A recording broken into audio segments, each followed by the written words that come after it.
Hi everyone.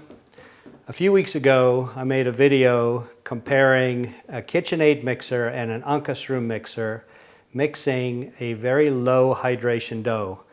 I picked that dough on purpose because it's a very difficult dough to mix normally, and the results were pretty conclusive.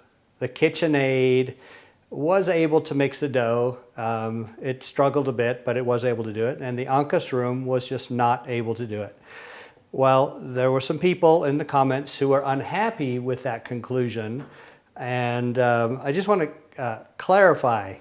I wasn't saying that the Ankarsrum is not a good mixer.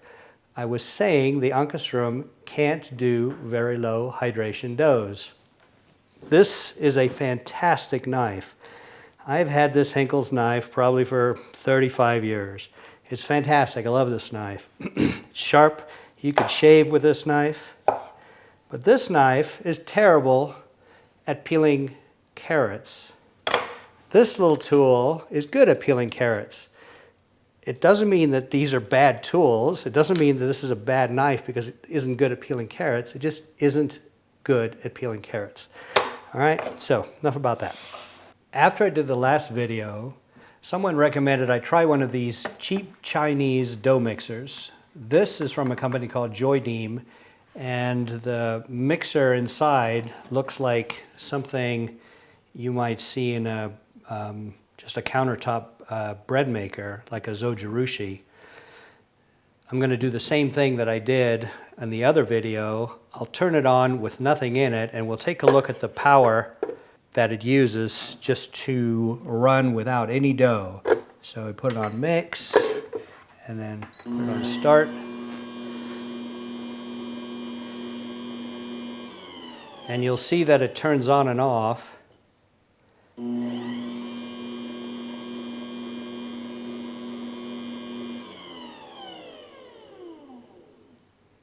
Now we're going to try the same test that we did on the other mixers. It's a 50% hydration dough, so I'll be putting in 500 grams of flour and 250 grams of water. I'll set the mixer duration to 40 minutes. We'll see what it does.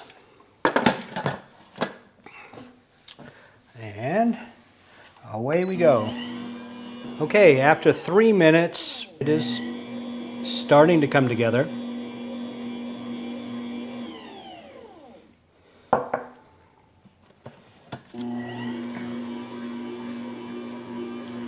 We'll check on it again in another 5 minutes or so.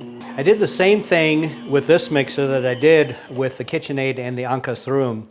I just dumped the flour and the water in.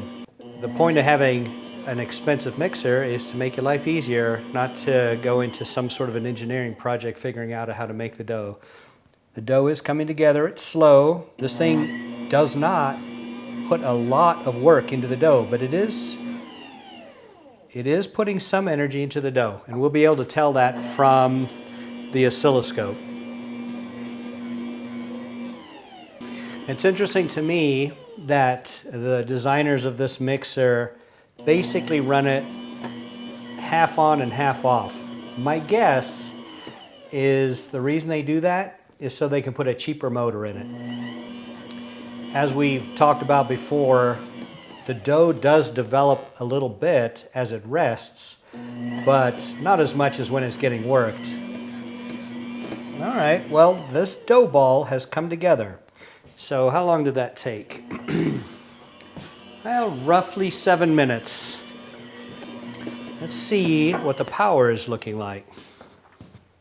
Looking at the oscilloscope, you can tell that there's more energy going into the dough right now. I'm curious if we will be able to see the gluten development. As the gluten develops in the dough, the power to mix the dough, all other things being equal, actually drops off, and you can tell that your gluten is getting developed. There was flour and water in the bowl here, but it wasn't doing very much. It wasn't adding very much power. Now, as that dough ball started coming together, you can see right here that the amount of power is definitely going up. So this mixer is not putting a lot of energy into the dough. So let's see if we look over here. So it's putting about 30 or 40 watts into this dough. So take a look at what it's doing with that dough ball. After 10 minutes, this dough ball is pretty good, and it's definitely working it. After 13 minutes, 81 degrees. Well, it's definitely warming up that dough. That's a really good sign. It's been 15 minutes. That dough ball's looking pretty good. All right, we've been going for about 20 minutes. Let's see what the gluten development looks like. Yeah, no real gluten development, it's just tearing. And the dough temp,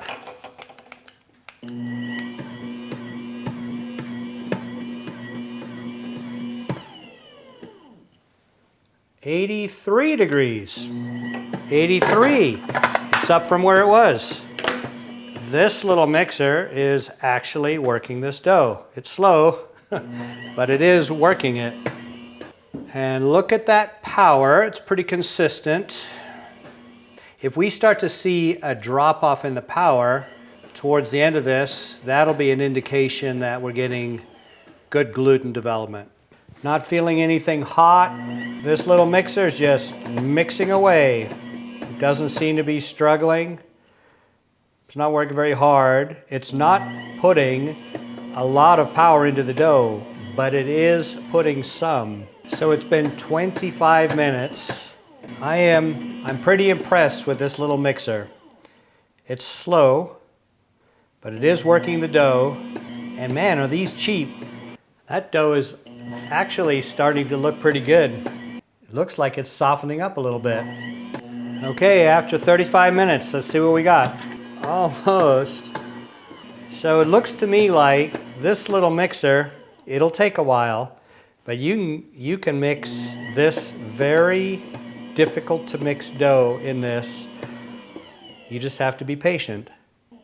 The Kitchenaid got there too, and it took over 30 minutes to develop the gluten. But the thing about the Kitchenaid is that it gave you this impression that it was struggling and you didn't really know how long it was going to be able to keep doing it. This thing is just doing its job. It doesn't seem to be struggling. It just keeps on putting energy into this dough, and it's going to get there eventually.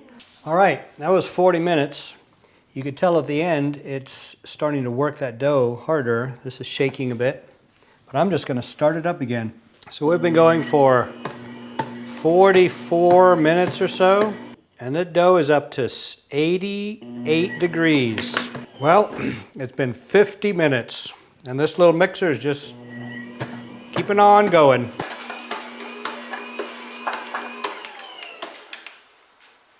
Those 88.5 degrees.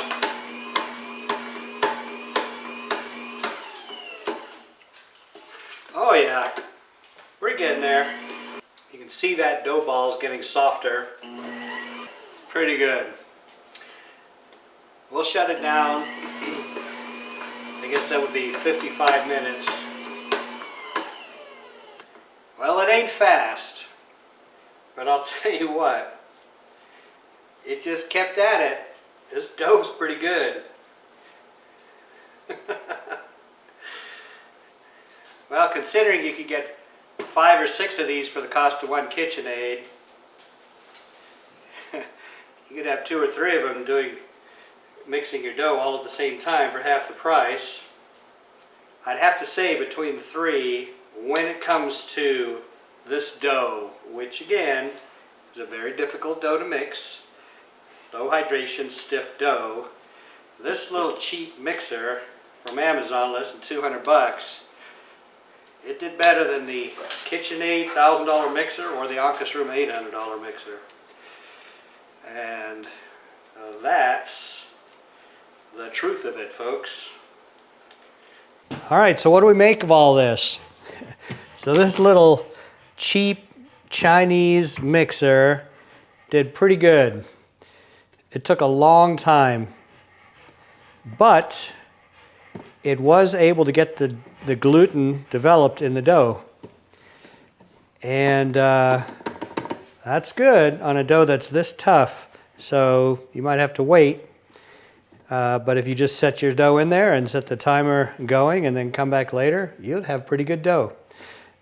So it did get the gluten developed, and it didn't seem like it got overheated, and it didn't seem like it was going to tear itself up. I'm pretty impressed. So if you have to do this kind of dough, if you're making bagels or some kind of pizza doughs or very low hydration doughs, this little mixture here will do better than the fancy Ankarsrum and the fancy Kitchenaid. So hope you all enjoyed this. Have a good day. Bye-bye.